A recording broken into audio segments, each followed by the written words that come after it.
আবারও বলি ঈমান ছাড়া রোজা রেখে বেকার। ঈমানটা কি আবার একবার বলি, আল্লাহ নবীর প্রেম ও আদবের নাম হলো ঈমান। সব জায়গায় মাতব্বরি করেন, সব জায়গায় লাপালাপি করেন, সব জায়গায় ঝগড়া টগড়া করেন, কিন্তু মনে রাখবেন দুটো জায়গাতে কখনো মাথা মারতে যাবেন না। একটা হলো আল্লাহর ওলি, আর একটা হলো আমার দয়ার নবী। এই দু জায়গাতে মাথা মারতে গেলে আল্লাহ বরবাদ করে দেবে। আমরাও যদি প্রকৃত বাপ মাকে ভালোবাসতাম, তাহলে আমাদের আব্বারা কেউ যদি সারা পান করত, ছেলে হিসাবে বাপের পাটা জড়িয়ে ধরত, আব্বা যতক্ষণ পর্যন্ত না আপনি নেশাটা ছাড়বেন, কথা দেবেন আপনার পাটাকে আমি ছাড়বো না। আমরাও যদি সত্যি মাকে ভালোবাসতাম, তাহলে ছেলে হিসাবে মায়ের পাটা জড়িয়ে ধরে বলতাম, মা ততক্ষণ পর্যন্ত আপনার পা ছাড়বো না, যতক্ষণ পর্যন্ত না আপনি কথা দেবেন, পাশের বাড়ি গিয়ে সিরিয়াল দেখবেন না, আর গান শুনবেন না, মোবাইলে বেগানা পুরুষের ছবি দেখবেন না, ততক্ষণ পর্যন্ত আপনার পাকে আমি ছাড়বো না। আপনি আমাকে যতই লাথি মারেন ছাড়বো না। কেন? আপনি আমার জনম দুঃখিনী মা, আপনি জাহান্নামে চলে যাবেন, এটা আমি ছেলে কি করে মেনে নিতে পারি? আমরা যদি বাপকে সত্যি ভালোবাসতাম, তাহলে আমরা বাপের পা ধরে বলতাম, বাপ তুমি যতক্ষণ না কথা দেবে, মসজিদে কাল থেকে যাবে, মুখে দাঁড়িয়ে রাখবে, মাথায় টুপি পরবে, মাচানে আড্ডা দিয়া বন্ধ করবে, পার্টি অফিসে যাওয়া বন্ধ করবে, ততক্ষণ পর্যন্ত তোমার বাচ্চা তোমার পা ছাড়বো না। তুমি আমাকে মেরে ফেলো তাও ভালো, কিন্তু বেঁচে থাকা অবস্থায় তুমি আমার বাপ জাহান্নামে চলে যাচ্ছ দেখতে পাচ্ছি, এটা আমি ছেলে কি করে মেনে নি? যদি প্রকৃত দরদ বাপের ওপরে থাকতো ছেলে হিসাবে, তাহলে আমরা তাহাজ্জুদ পড়ে বাপের জন্য দোয়া চাইতাম, আল্লাহ আমার বাপ মাকে আপনি হিদায়েত করে দেন। লাখো কোটি লোক রোজা রাখে, কিন্তু কিয়ামতের দিন হাজারো রোজাদার জাহান্নামে চলে যাবে। কেন? তার ঈমান সম্বন্ধে জ্ঞান ছিল না, তার ঈমানে দুর্বল ছিল, ঈমানে কমজোর ছিল, রাসূলের প্রেম ও আদবে তার খুঁত ছিল, তাই তার ঈমানে না থাকার জন্য রোজা রেখেও কামিয়াবি নাই। কিন্তু একটা ঈমানদার যদি রোজা রাখে, ফায়দা কি? আল্লাহ নবী বলছেন, as-sawmu li wa ana azzi biyadiya। হাদিসে কুদসির মধ্যে আল্লাহ জানাচ্ছেন, রোজা হলো আল্লাহর খাস ইবাদত। নামাজের মধ্যে রিয়া আছে, লোক দেখানো আছে, হজের মধ্যে লোক দেখানো আছে, যাকাতের মধ্যে লোক দেখানো থাকতে পারে, লোক আমায় নাম করবে, কিন্তু রোজার মধ্যে লোক দেখানো নাই। কেউ যদি লোক দেখাবার জন্য শুকিয়েও থাকে, গোপনে গিয়ে তো খেয়ে নেবে। কিন্তু রোজা, তাই আল্লাহ বললেন আমার খাস ইবাদত, তাই রোজাদারকে আমি নিজে হাতে পুরস্কার দেব। জোরে বলুন সুবহানাল্লাহ। আল্লাহর হাত বলতে কুদরতি হাত। কি পুরস্কার? দুটো পুরস্কার।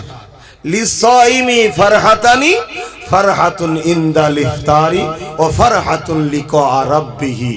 যখন রোজাদাররা ইফতার নিয়ে বসে, ওই মুহূর্তে দোয়াটা কবুল হয়। জোরে বলুন সুবহানাল্লাহ। আর একটা হলো কি?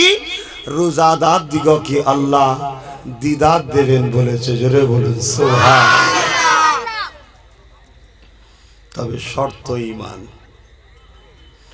আবারও বলি, ঈমান ছাড়া রোজা রেখে বেকার। ঈমানটা কি আবার একবার বলি, আল্লাহ নবীর প্রেম ও আদবের নাম হলো ঈমান। সব জায়গায় মাতব্বরি করেন, সব জায়গায় লাফালাফি করেন, সব জায়গায় ঝগড়া টগড়া করেন, কিন্তু মনে রাখবেন দুটো জায়গাতে কখনো মাথা মারতে যাবেন না। একটা হলো আল্লাহর ওলি, আর একটা হলো আমার দয়ার নবী। এই দু জায়গাতে মাথা মারতে গেলে আল্লাহ পাক বরবাদ করে দেবে। যদি কেউ আল্লাহর কাছে ভুল করে ওকে আল্লাহ তওবা করার সুযোগ দেয়, কিন্তু অলি আউলিয়া আর নবীর সাথে বিয়াদবি করলে আল্লাহকে সুযোগ দেয় না। ও ভাবতেই পারবে না যে আমি বেঈমান হয়ে যাচ্ছি।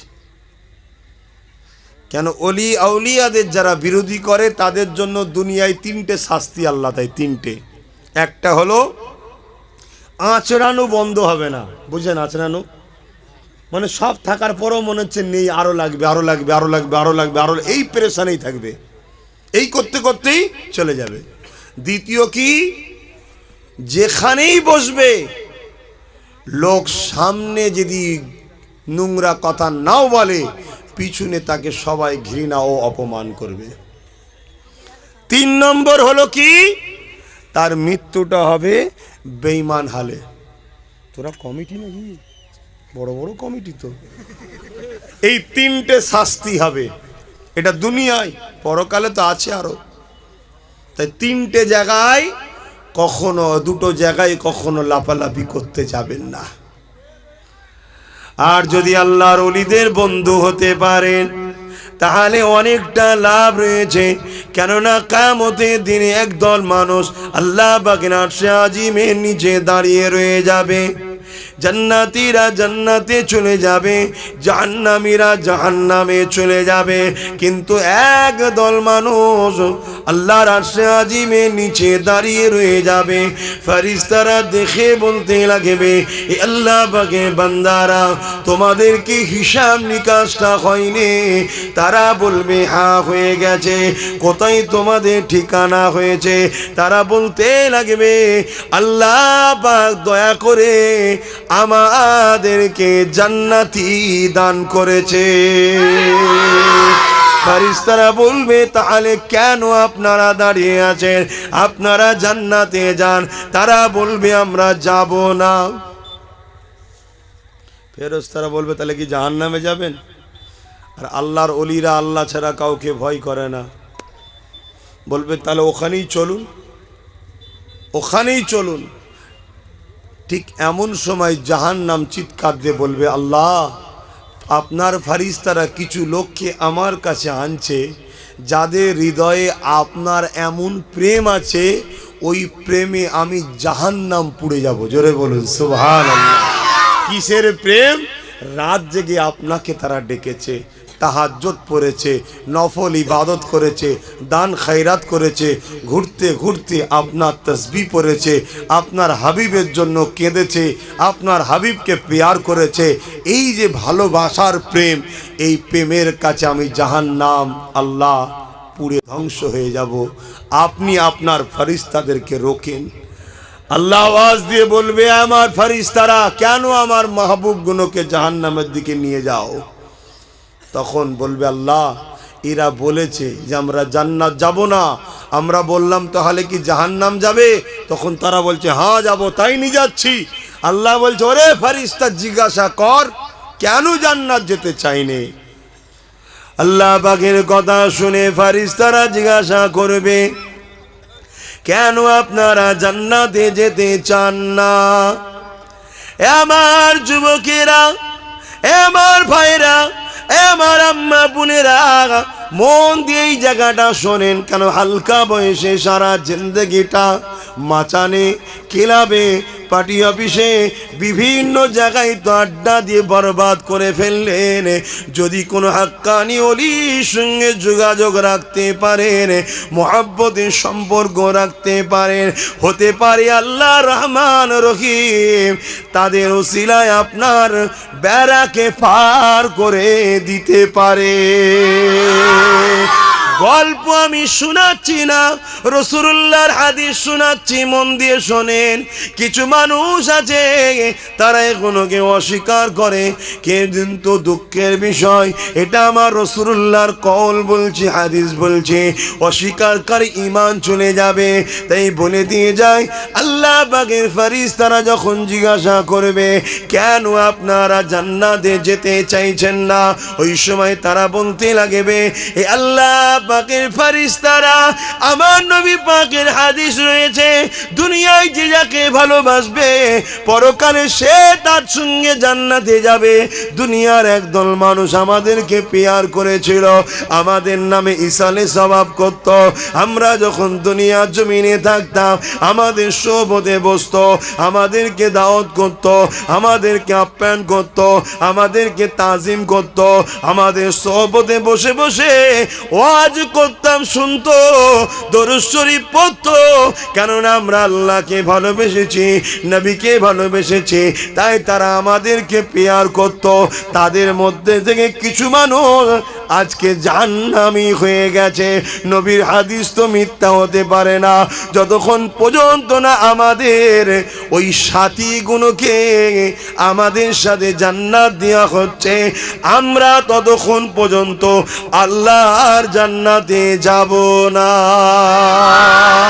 আরো জোরে বলুন সুবহান।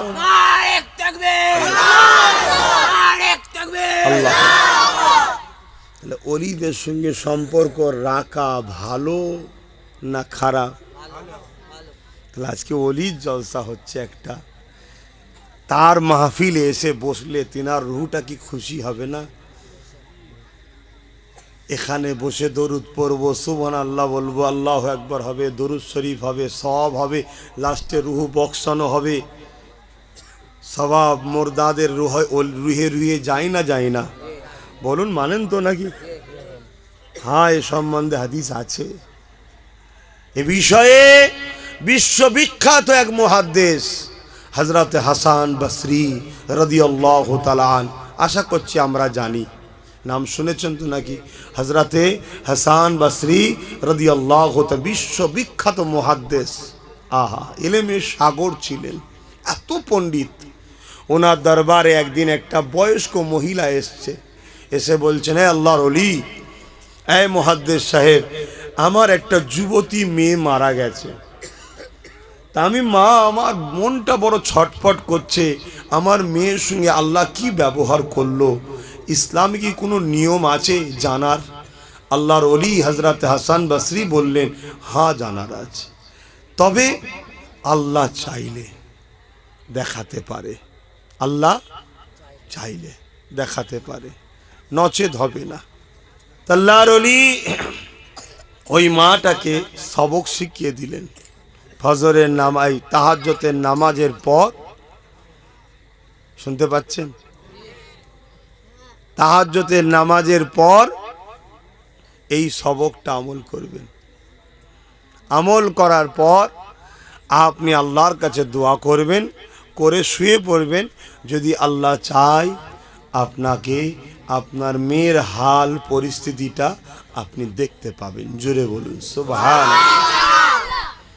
আল্লাহর ওলি কথা মতোই মহিলাটা সবক আমল করে তাহাজ্জুদের পর শুয়ে পড়েছে, আর খবে দেখছে বিভৎস। শোনেন, মৃত্যু সবার হবে, আল্লাহকে ভয় করুন। বিভৎস কালো লেবাস পরে জাহান্নামের আগুনে তার মেয়ে পুড়ছে। এই দৃশ্যটা দেখে মায়ের ঘুম ভেঙে গেছে, মা কাঁদছে, আর ঘুমোতে পারে। কোনো মা পারে?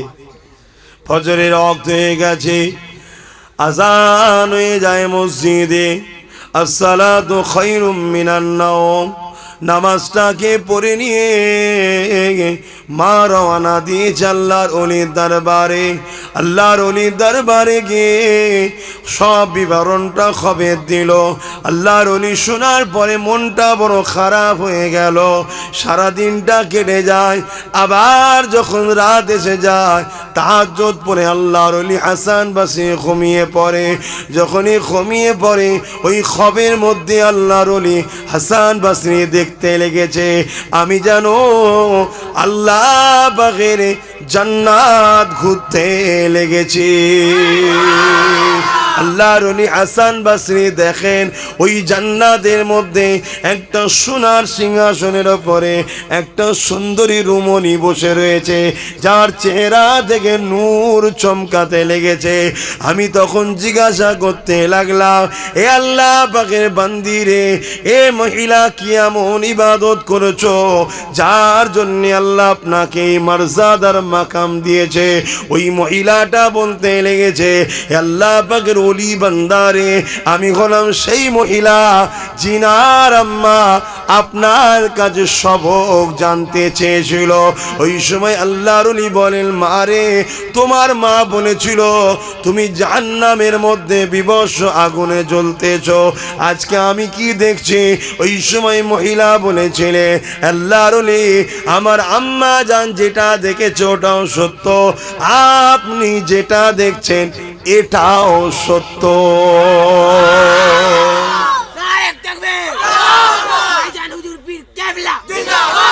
এই একদিনের মধ্যে এত পরিবর্তন হলো কি করে?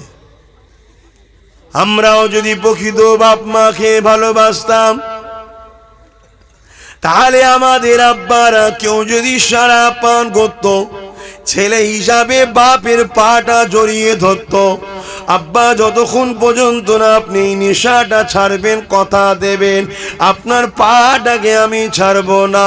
আমরাও যদি সত্যি মাকে ভালোবাসতাম, তাহলে ছেলে হিসাবে মায়ের পাটা জড়িয়ে ধরে বলতাম, মা ততক্ষণ পর্যন্ত আপনার পা ছাড়বো না, যতক্ষণ পর্যন্ত না আপনি কথা দেবেন, পাশের বাড়ি গিয়ে আর সিরিয়াল দেখবেন না, আর গান শুনবেন না, মোবাইলে বেগানা পুরুষের ছবি দেখবেন না, ততক্ষণ পর্যন্ত আপনার পাকে আমি ছাড়বো না। আপনি আমাকে যতই লাথি মারেন ছাড়বো না। কেন? আপনি আমার জনম দুঃখিনী মা, আপনি জাহান্নামে চলে যাবেন, এটা আমি ছেলে কি করে মেনে নিতে পারি? আমরা যদি বাপকে সত্যি ভালোবাসতাম, তাহলে আমরা বাপের পা ধরে বলতাম, বাপ তুমি যতক্ষণ না কথা দেবে, মসজিদে কাল থেকে যাবে, মুখে দাড়ি রাখবে, মাথায় টুপি পরবে, মাচানে আড্ডা দিয়া বন্ধ করবে, পার্টি অফিসে যাওয়া বন্ধ করবে, ততক্ষণ পর্যন্ত তোমার বাচ্চা তোমার পা ছাড়বো না। তুমি আমাকে মেরে ফেলো তাও ভালো, কিন্তু বেঁচে থাকা অবস্থায় তুমি আমার বাপ জাহান্নামে চলে যাচ্ছ দেখতে পাচ্ছি, এটা আমি ছেলে কি করে মেনে নি? যদি প্রকৃত দরদ বাপের ওপরে থাকতো ছেলে হিসাবে, তাহলে আমরা তাহাজ্জুদ পড়ে বাপের জন্য দোয়া চাইতাম, আল্লাহ আমার বাপ মাকে আপনি হিদায়েত করে দেন। কেউ করি সব জেরক্স, সব জেরক্স, 10,000 টাকা হাতে মুসাফাকত দিয়ে মনে করি বাপকে বিরাট ভালোবাসা দিয়ে ফেললাম। না, প্রকৃত বন্ধু হলো সে যে তোমাকে জান্নাতে নিয়ে যাবার রাস্তা দেখায়। তাই রসুল বললেন, আমার ওয়ারিস হলো আলেমরা। কেন? তারা তোমাদের ঘরে জান্নাতের রাস্তা দেখায়। কিন্তু আজকের যুবকরা আমাদের ঘরে কি বন্ধু মনে করে? কজন আর মনে করে? হ্যাঁ, একেবারে মনে করে বলবো না, কিছু হলেও আমাকে ভালোবাসে, কিন্তু কজন সেটা? বেশিরভাগ এদের বন্ধুকে রাত 2টোর সময় যাদের জন্য এরা হাততালি দেয়। কিন্তু আমরা বললে ধরা দেবেন না আবার আপনারা? এখনো তো ধরা দিতে হবে, তবে তো আস্তে আস্তে বুঝাবো যে ভাই এ মূল্যবান জিন্দেগিটাকে নষ্ট করেননি। যৌবন দিয়েছে, এই যৌবন চলে গেলে আর ফিরে আসবে না। তবে এই যৌবনকে আপনাকে হই হই করে কাটাবার জন্য নয়, এই যৌবনেরই সেজদা আল্লাহ বেশি পছন্দ করে, এই যৌবনেই আল্লাহকে ডাকা বেশি পছন্দ করে, এই যৌবনেই আপনি গভীর রাত্রিরে ওঠেন, বুড়ো বয়সে উঠে সেজদায় পড়লে প্রত্যেকটা অঙ্গ ক্যাঁচকুচ করবে, যেমন দরজায় গ্রিস না দিলে আওয়াজ হয়।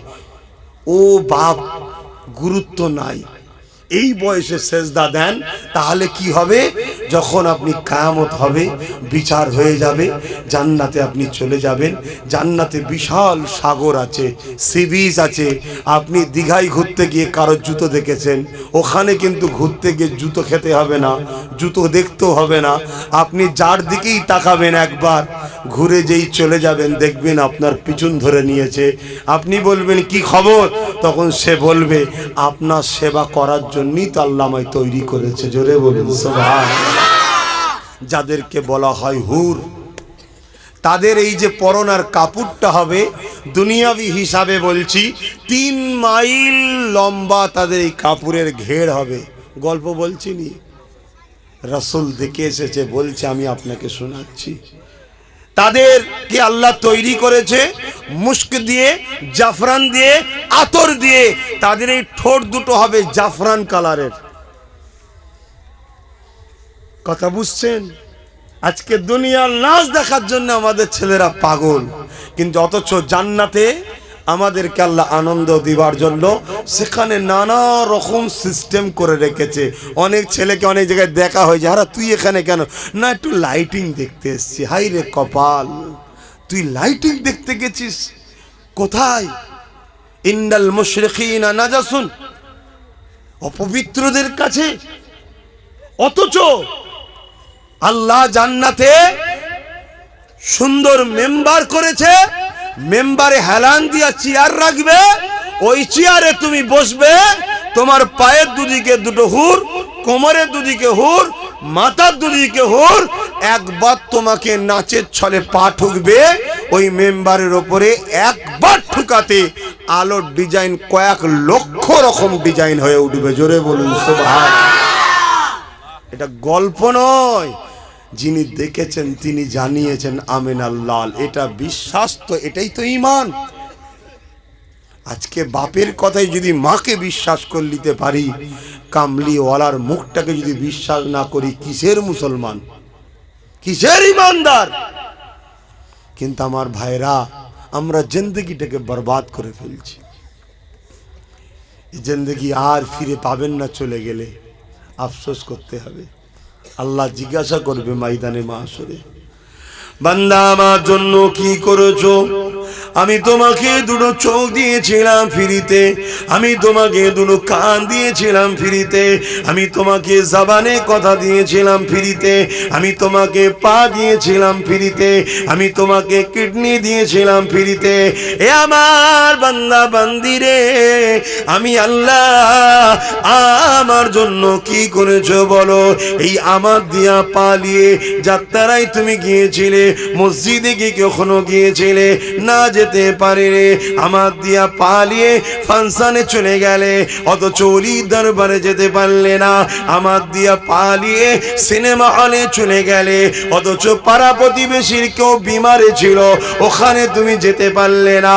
শুনে রেখে দেন, আজকে আবু দাউদ শরীফের হাদিস, হযরত আবু সাঈদ খুদরি থেকে রয়াত, আল্লাহর নবী জানিয়ে দিলেন কিয়ামতের দিনে একদল লোককে আল্লাহ বলবে, হে আমার বান্দারা, তোমরা আমার কাছে কি চাও? তারা বলবে, আল্লাহ আমি আপনাকে জান্নাত চাই। আল্লাহ তখন বলবেন, তোমরা আমার কাছে জান্নাত তো আশা করছো ঠিকই, কিন্তু দুনিয়ায় যখন আমি ক্ষুধার্ত ছিলাম তখন তোমরা আমাকে কেন খেতে দিওনি? বান্দা অবাক হয়ে যাবে, ও আমার আল্লাহ, আপনি তো আল্লাহুস সামাদ, কারো মুখাপেক্ষী নয়, আপনি তো খিদা থেকে পাক, আপনি তো কোনো জিনিসের কমজোরি নাই, আপনার আবার খিদা কি করে লাগতে পারে? আপনি তো দুনিয়াকে খাওয়ার। আমার আল্লাহ বলবেন, ওরে আমার দাস দাসী রে, তোর গ্রামের ওই এতিম বাচ্চাটা যখন খেতে পাচ্ছিল না, ওটা তো আমার সৃষ্টি, ওকে যদি খাওয়াতি, ওটা আমি আল্লাহ আমাকেই দেওয়া হতো। তোর গ্রামে ওই বিধবাটা, ওটা তো আমারই সৃষ্টি। ও গরিব ছিল, খেতে পাচ্ছিল না, সেহরি তো খাবার ছিল না, ইফতারও ছিল না। যদি তুই ওকে দিতিস, ওটা আমার সৃষ্টিকে দিওয়া, আমাকেই দিওয়া হতো। ওকে খাওয়ানো মানে আমি আল্লাহ আমাকেই খাওয়ানো হতো। এই ওকে যখন তুই দিতিস, আমি আল্লাহ বড় খুশি হয়ে যেতাম। আবার কিছু মানুষকে বলবে তোমরা কোথায় যেতে চাও, তারা তখন বলবে আল্লাহ আমরা তো জান্নাত যেতে চাই। ওই সময় আল্লাহ বলবে যখন দুনিয়ার জমিনে আমি বিমার ছিলাম, তোরা কি আমায় দেখতে এসেছিলি? ওই সময় বান্দা অবাক হয়ে বলবে আল্লাহ পাক, আপনার আমার বিমার কি করে হতে পারে? শুনছেন তো নাকি? আল্লাহ কি বলছেন যে আমি যে বিমারে পড়েছিলাম, তোরা কি আমায় দেখেছিলিস তখন? আজকে আমার কাছে জান্নাত চাইছিস? বান্দা অবাক, আল্লাহ আপনার আবার বিমার? কথা ঠিকই, আল্লাহর আর বিমার হয় নাকি? অবাক হয়ে গেছে। আল্লাহ বলছে ওটা তো আমারই সৃষ্টি, ওটা তো আমার জন্যই করতিস, ওটা আমাকেই করা হতো, আমি খুশি হয়ে যেতাম। করিসনি যখন, আজকে জাহান্নামে যা। শুনছেন তো? শাস্তি কাকে বলে? জাহান্নামীরা পিপাসায় চিৎকার দেবে পানি, জাহান্নামী ফেরেশতা জাহান্নামে গিলাসে তাকে পানি দেবে। কি পানি? তারই শরীরের, জাহান্নামীদের শরীরের পুঁজ রক্ত টকবক করে ফুটছে, ওই দেবে, ওই পান করবে, যেখান দিয়ে যাবে গলে গলে চলে যাবে। বাপের কথা নয়, কোরআন হাদিসের কথা বলছি।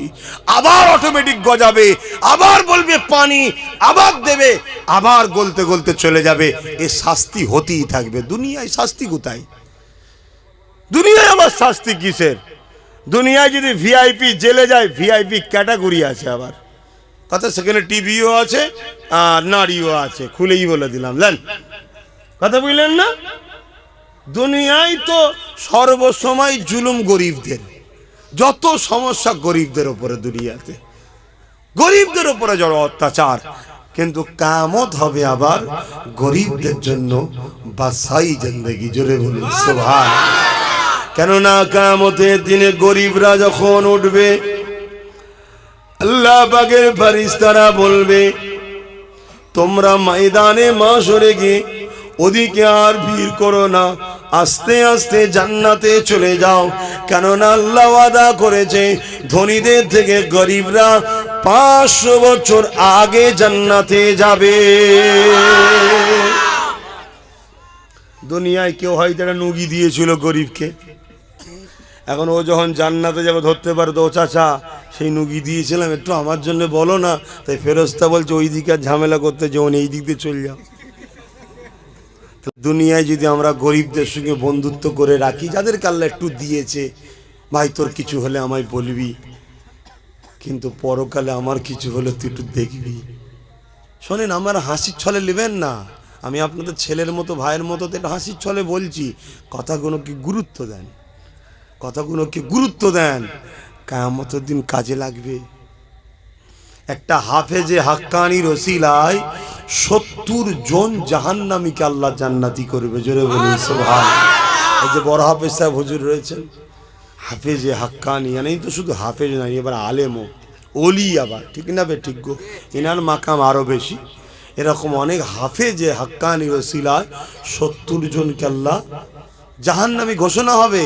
আবার হাফেজে হাক্কানি দাঁড়িয়ে যাবে, আল্লাহ আমি যখন পড়াশোনা করতাম, উনি আমার চাচা ছিল, উনি আমার চাচিমা ছিল, বাড়ি থেকে ভাত দিয়ে পাঠাতো, খাবার দিয়ে পাঠাতো, খেয়ে আল্লাহ পেট চালাতাম, তবেই তো কোরআন পড়তে পেরেছি, গরিব ছিলাম, আজকে ধরা পড়ে গেছে, আল্লাহ আপনি ওদেরকে মাফ করে দেন।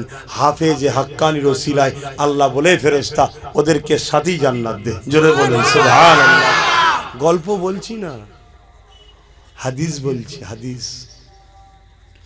আরো একটা হাদিস শোনেন, এটা তো হাফেজে হাক্কানির কথা বললাম, যারা আলেমে হাক্কানি তাদেরকে আল্লাহ কত মাকাম দেবে শোনেন। আল্লাহ নবীর কাছে হযরত জিবরাইল আসলেন, আল্লাহ নবীকে এমন করে আয়াত জানাতে লাগলেন, ইয়া রাসূলুল্লাহ হাবিবাল্লাহ, আপনার উম্মতদের মধ্যে থেকে 70,000 এমন উম্মত পাঠাবে যাদেরকে আল্লাহ বেহিসাব জান্নাত দেবে। এই কথাটা শুনে নবী আমার সাহাবাদেরকে শোনাতে লাগলেন। সাহাবারা শুনে বলতে লাগলেন, ইয়া রাসূলুল্লাহ হাবিবাল্লাহ, সংখ্যাটা যদি একটু বাড়ানো যেত, সংখ্যাটা 70 থেকে যদি বাড়ানো যেত। আল্লাহ নবী সাহাবাদিওকে বলেছিলেন, ওয়ামা সাবারা, আমি অবশ্যই আল্লাহ পাকের কাছে আরজু রেখেছিলাম, আমার আল্লাহ যদি সংখ্যাটা আপনি একটু বাড়িয়ে দিতেন। আমার আল্লাহ বলেছিলেন, আমার হাবিব 70,000-এর এক একজনের সাথে, মন দিয়ে শোনেন, 70,000-এর এক একজনের সাথে আরো 70,000 করে জান্নাতি করে দিলাম। 70,000 বেহিসাব জান্নাতে যাবে, এটা নাই বুঝলাম, আশা রাখা যায়, বিশ্বাসে মেলায় বস্তু তর্কে বহুদূর। আমার কাইয়ুমুজ্জামানে 70,000-এর একজন, আমার মুফতি আজম 70,000-এর একজন, আমার সেজ হুজুর 70,000-এর একজন, আমার নখ হুজুর 70,000-এর একজন, আমার ছোট হুজুর 70,000-এর একজন। কেননা কোরআন সুন্নাহ অনুযায়ী ইনাদের জীবনের ধারাটা হলো, এরা আল্লাহ পাকের ইশকে ফানা হয়ে গেছে, এরা নবীর ইশকে ফানা হয়ে গেছে, ফানাফি শায়খ হয়ে গেছে, 3টে মাকামকে ইনারা কমপ্লিট করে ফেলেছে। এই যে 70,000 বেহিসাব জান্নাতে যাবে, তাদের মধ্যে থেকে ইনারা রয়েছে। কারণ আমি নিজে দেখেছি, আমার মুফতি আজম মেজ হুজুরকে যখন কবরের মধ্যে রাখা হয়, কেননা বাকি হুজুরদের ঘরে তো আমি দেখিনি, ছোট হুজুর যখন ইন্তেকাল করেছিল তখন আমি মায়ের কোলে ছিলাম, তাই খেয়ালও নাই, জ্ঞানও নাই, দেখাও সম্ভব নয়, জানাও নয়। কিন্তু মুর্শিদে আলা, আমার মুর্শিদ মেজে হুজুর পীর কেবলাকে আমি যখন দেখেছিলাম, কবর মুবারকে রাখার পরে সবার মুখকে কেবলা দিকে ঘুরিয়ে দেওয়া হয়, কিন্তু অবাক বিষয়, আমার মুফতি আজম বলে দিয়েছিল, তোদের কাজ হলো কবরে এনে দেওয়া। ঠিক এমনই যেন বলতে লাগলো, মুখ তোদেরকে খোরাতে হবে না, কেন 104 বছর 8 বছরেও আমি আল্লাহর ঘর মসজিদে গিয়ে কাবার দিকে মুখ করে সেজদা আল্লাহকে দিয়েছি, তুই এখন কেন খোরাবি? 100 বছর ধরে যে মুখটা আল্লাহর দিকে ঘুরিয়ে রেখেছি কাবার দিকে, ওই ঘোর মুখ ঘোরাবার জন্যে দুনিয়ার কাউকে লাগবে না, আমি আবু জাফর নিজে ঘুরিয়ে নিয়েছিল। আরো জোরে বলুন সুবহান।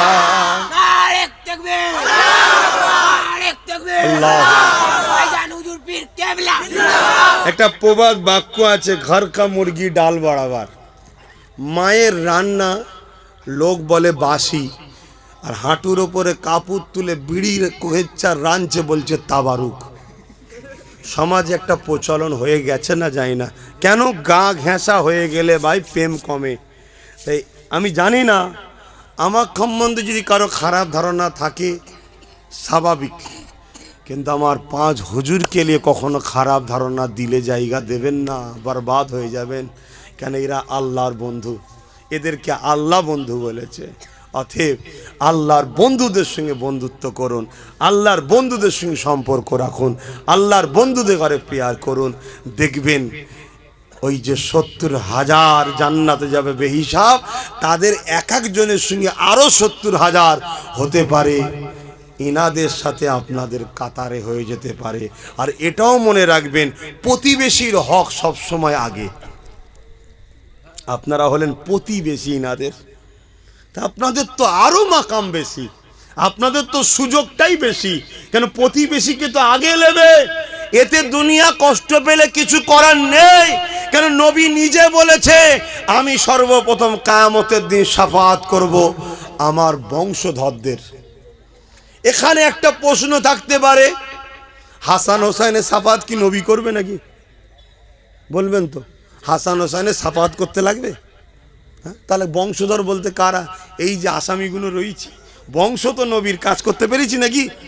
আমরা আশা করে রয়েছি যে আমার নবী আছে, কেন নবী বলেছে প্রথমে আমি আমার বংশধরদের শাফাআত করব, তারপরে শাফাআত করব আমার মদিনাবাসীর, জোরে বলুন সুবহানাল্লাহ, তারপরে মক্কাবাসীর, তারপরে পৃথিবীর সমস্ত ঈমানদার, যারা পরিমাণ যার ঈমান আছে, যত বড় পাপী হোক সবাইকে নবী জান্নাতে নিয়ে যাবে, জোরে বলুন সুবহানাল্লাহ। আসেন ইয়া নবী সালামুন ইয়া রাসূল ইয়া হাবিব সালাম সালাম কঠিন হাসরের দিনে কি আছে মোদে কপালে,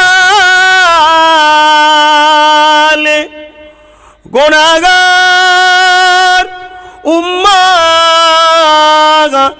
আতো আপনার লইবেন সঙ্গে মাহশরে। নবী সালামুন ইয়া রাসূল ইয়া হাবিব। মাশাআল্লাহ মাশাআল্লাহ। আমরা সকলে গায়ে গায়ে বসে, একটু কাতার দিয়ে বসবেন, তাই তো না? সকলে যে যা পড়েছেন আমাকে হাওলা করুন। আসেন সকলে তওবা পড়ি। বিসমিল্লাহির রহমানির রহিম।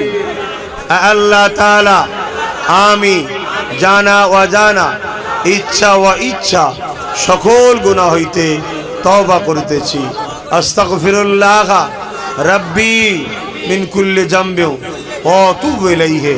আশহাদু আল্লা ইলাহা ইল্লাল্লাহু ওয়াহদাহু লা শারীকা লাহু ওয়া আশহাদু আন্না মুহাম্মাদান আবদুহু ওয়া রাসূলুহু। লা ইলাহা ইল্লাল্লাহ মুহাম্মাদুর রাসূলুল্লাহ সাল্লাল্লাহু আলাইহি ওয়াসাল্লাম। তাবারুক পাচ্ছেন, নিয়ে উঠে দাঁড়াবেন না, কেন অনেকে লিতে এখনো বাকি আছে, আর তো দোয়াও বাকি আছে, তো দোয়াটা নিয়ে যেতে হবে না? নসিবে যদি আল্লাহ রাখে এরকম তাবারুক করে আপনি লোককে খাওয়াবেন, বিশ্বাস করুন। অহংকার করছেন, ও আম্মা বিনিআমাতি রাব্বিকা ফাহাদ্দিস। আমার বাপ দাদাদের দোয়ায় আসাম যারা খেয়েছিল তারা আজকে আরব কোটি টাকার মালিক হয়ে গেছে। আল্লাহ চাইলে ভরসা রাখুন, দোয়া নেন, কিন্তু আপনি পেয়ে গেছেন, আপনি উঠে পড়ছেন, দুজন পাইনি তখনও। আসুন দোয়া চান, আল্লাহুম্মা আমিন। আয় আল্লাহ, আমার আব্বা জানগুলোকে, আমার ভাই জানগুলোকে, পর্দার আড়ালে মা বোনগুলোকে নিয়ে হাত তুলিছি। আল্লাহ, যা কিছু বলালেন আমি বললাম, বলা কর্ম দিয়ে কিছু ভুল হয়ে যায় আপনি দয়া করে মাফ করে দেন।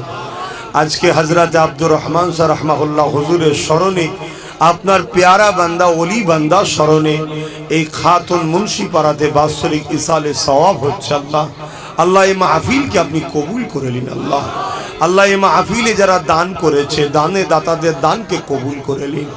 কয়েকজন মানুষ মিলে এলাকার মানুষের সহযোগিতা নিয়ে আল্লাহ এই মাহফিলটা করে থাকে, তাদের মেহনতকে, তাদের চেষ্টাকে আপনি কবুল করে নিন। আল্লাহ, যারা দান করেছে দানকে কবুল করে নিন। আল্লাহ, আমরা যারা হাজার হাজার মানুষ এসে এই মাহফিলে বসলাম, বসে কোরআন সুন্নাহর আলোচনা শুনলাম, আর আমাকে কিছু বলালেন, বললাম, আমাদের উভয়ে শোনা বলা, আল্লাহ কোনো যদি ভুল ভ্রান্তি হয় আল্লাহ আপনি মাফ করে দিন, রহমত করে মাহফিলকে কবুল করে নিন। যদি কিছু সওয়াব দিয়ে থাকেন, এই সওয়াব আমার দয়ার নবীর দরবারে সওয়াব পৌঁছে দিন। হুজুরের আব্বা জান, হুজুরের আম্মা জান, হুজুরের পরিবারদের রুহে দিয়ে সওয়াব পৌঁছে দিন। চার পীরানে পীর, চার ইমাম হুজুরদের রূহে সওয়াব পৌঁছে দিন। আল্লাহ পাক খাস করে সওয়াব সুলতানে খিন গরিবে নওয়াজ খাজা মুঈনুদ্দিন চিশতি আজমিরি রহমাতুল্লাহ আলাইহি হুজুরের রূহ পাকে সওয়াবটুকু পৌঁছে দিন। আল্লাহ তাআলা এই সওয়াব আমাদের সকলের মুর্শিদ কেবলা পূর্ব ভারতের উলিল আমর মুজাদ্দিদুজ জামান আল্লামা সাইয়্যিদুনা আবু বকর সিদ্দিক দাদা হুজুর পীর কেবলা রূহ পাকে সব পৌঁছে দিন। দাদা পীরে পাঁচ খলিজার টুকরা খলিফা হুজুরদের রূহ পাকে সব পৌঁছে দিন। খাস করে চাষইদার হুজুরের সুলাইমান শাহ হুজুরের রামপাড়া হুজুর বেলপাড়া হুজুর খাতনে বড় হাফেজা হুজুর শুয়ে রয়েছে আল্লাহ তেনাদের রুহের সব পৌঁছে দিন। আল্লাহ পাক বিশেষ করে আজকে জিনা স্মরণে হযরতে শাহ সুফি আব্দুর রহমান রাহমাতুল্লাহ আলাইহি হুজুরের রূহ পাকে সবটুকু পৌঁছে দিন। আল্লাহ আমরা যারা তুলেছি আল্লাহ আমাদের দাদু কুল দাদি কুল নানা কুল নানি কুল শ্বশুর কুল শাওরি কুল মাই মুরব্বী যারা চলে গেছে আল্লাহ জান্নাতি করে দিন। আল্লাহ যারা বেঁচে আছে নেক হায়াত দারাজ করুন। আল্লাহ প্রত্যেককে সুখে শান্তিতে রাখুন, অভাব অনটন দূর করে দিন। আল্লাহ প্রত্যেককে বাপ মা ছেলে বলেনি স্বামী স্ত্রীতে সুখে শান্তিতে রাখুন। আল্লাহ আমার দাদা পীরের আওলাদ সহ জসমানি ও রুহানি আওলাদ প্রত্যেকে মিলে মিশে সুখে শান্তিতে দাগা তৌফিক দিন। তামাম বিশ্বে মুমিন মুমিনা নর নারীদের জান মাল হিফাজত করুন। আল্লাহ পাক এই গ্রামে আপনি রহমত দিন, শান্তি দিন। আমার ফুরফুরা শরীফে প্রতিটা গ্রামে গ্রামে মহল্লায় মহল্লায় আল্লাহ আপনি রহমত শান্তি দিন। আল্লাহ পারো দোয়া চাই আমার মহান ভারত ও বাংলাতে প্রতিটা মোমেন মোমেনাদের জান মাল হিফাজত করুন। আল্লাহ আল্লাহ পারো দোয়া চাই আমার ছোট ভাই নওশাদ সিদ্দিকীকে মানুষের জন্য, গরিবের জন্য, দেশের জন্য, সমাজের জন্য আল্লাহ ওকে নাই সত্য জন্য মানুষের খেদমত করার জন্য রাজ ক্ষমতা দান করে দেয়। আল্লাহ পারো দোয়া চাই আমার ছোট ভাইয়ের সঙ্গে সবাইকে কাঁধে কাঁধ মিলিয়ে এই বাংলার প্রতিটা মুসলিম অমুসলিম গরিব মানুষের সেবা করার তৌফিক দেয়। আল্লাহ আমার রাষ্ট্রকে বিদেশি শক্তি থেকে হেফাজত করুন। আমার রাজ্যকে দেউলিয়া চোর বাটপাদের হাত থেকে হেফাজত করুন। আমার দেশকে যারা লুটছে তাদের হাত থেকে হেফাজত করুন। আমার দেশের সেনাবাহিনী পুলিশ বাহিনীকে হেফাজত করুন। সুন্দর জীবন দান, ভালোভাবে মিলেমিশে রাখে। খাস করে আল্লাহ আমার দাদা পীরের ফুরফুরা শরীফের শান মালকে যারা মিটাতে চায় তাদেরকে আপনি মিটিয়ে দেন।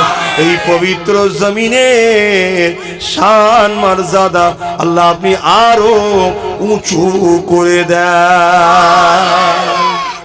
আল্লাহ অনেক বড় চিৎকার করেছি হসপিটাল স্কুল কলেজের জন্য, কেউ দেয়নি, তাই আমি নলেজ সিটি করছি। আল্লাহ আমাকে করার তৌফিক দেন। আল্লাহ ওখানে সুচিকিৎসা ও শিক্ষার ব্যবস্থা করার তৌফিক দেন। আল্লাহ আল্লাহ এই মাহফিলকে কবুল করুন, কমিটিকে কবুল করুন। আমার চাওয়া পাওয়া বলার মধ্যে কোনো ভুল ভ্রান্তি হয়ে গেলে আল্লাহ আপনি মাফ করে দিন। আল্লাহ আল্লাহ আমার জনম দুঃখিনী আব্বা আম্মা সকলকে সুন্দর জীবন দেন। আল্লাহ আমার আম্মা যেন উমরা গেছে। আল্লাহ আমার স্ত্রী নেক সন্তান। আল্লাহ যারা হাত তুলেছে, কি আশায় হাত তুলেছে, আপনি প্রত্যেকের মনের আশাকে কবুল করুন। মানুষ মাত্র ভুল হয়, আল্লাহ সব মানুষ ফিরে আসছে। আল্লাহ যারা ফিরে আসছে তাদের ভুল ভ্রান্তি মাফ করে দিন। আল্লাহ আল্লাহ ভুল হয়ে যায় মানুষের, আল্লাহ আমি ক্ষমা করে দিচ্ছি।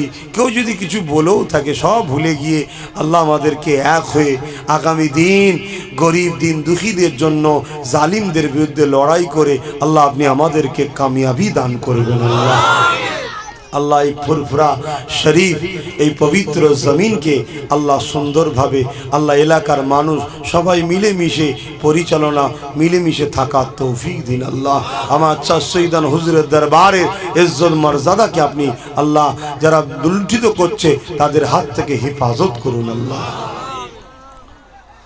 اللهم اهدنا الصراط المستقيم آمين آمين ثم آمين برحق المدي لا إله إلا الله لا إله لا إله إلا الله محمد رسول الله صلى الله عليه وسلم